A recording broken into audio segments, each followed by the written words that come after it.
দেশের গভীর সমুদ্র বন্দর বিদেশিদের কাছে তুলে দেয়া, রামমুরিং বন্দরের হ্যান্ডেলিংয়ের অন্য দেশের কাছে ইজারা দেয়া এবং মায়ানমারের মানবিক করিডোরের নামে দেশের স্বাধীনতা ও সার্বভৌমত্ব হুমকির মধ্যে ফেলে দেওয়ার যে বিষয়টি সারা দেশে বেশ কিছুদিন থেকে চর্চিত হচ্ছিল।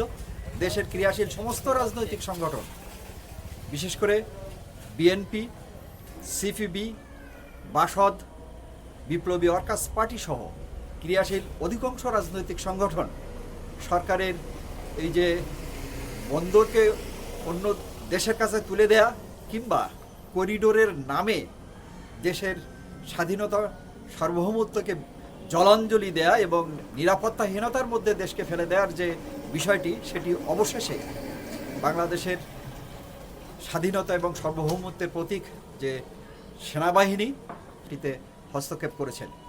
আপনারা জানেন, গত 10 তারিখের রাতে, গভীর রাতে সেনাপ্রধান এবং 3 বাহিনীর প্রধানের সাথে অধ্যাপক ইউনূসের একটি বৈঠক হয়েছিল।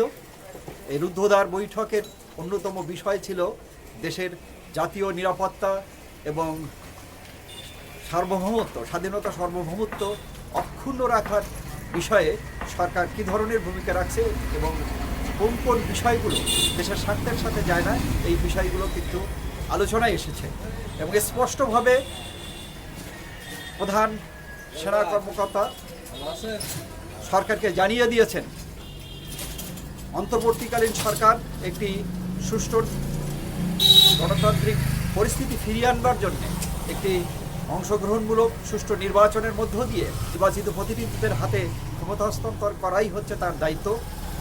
এই সরকারের কোনোভাবেই দেশের বন্দর কোনো বিদেশি কোম্পানির হাতে তুলে দেওয়ার এখতিয়ার এই সরকারের নেই।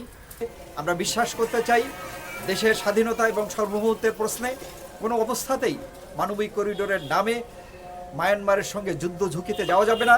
মায়ানমারে যে যুদ্ধ চলছে, এই যুদ্ধের একদিকে চীন, আরেকদিকে ভারত সম্পৃক্ত, এর সাথে আমেরিকা যুক্ত হতে চায়।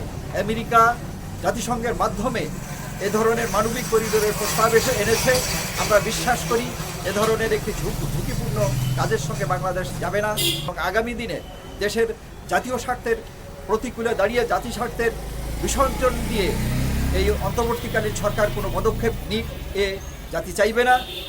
জাতি চাইবে অনতিবিলম্বে একটি অংশগ্রহণমূলক নির্বাচনের ব্যবস্থা করে নির্বাচিত গণপ্রতিনিধিদের হাতে ক্ষমতা হস্তান্তর করে এই অন্তর্বর্তীকালীন সরকারের বিদায় হবে। সেই প্রত্যাশা রেখে আজকে ভিডিও এখানে শেষ করছি। সবাইকে অসংখ্য ধন্যবাদ।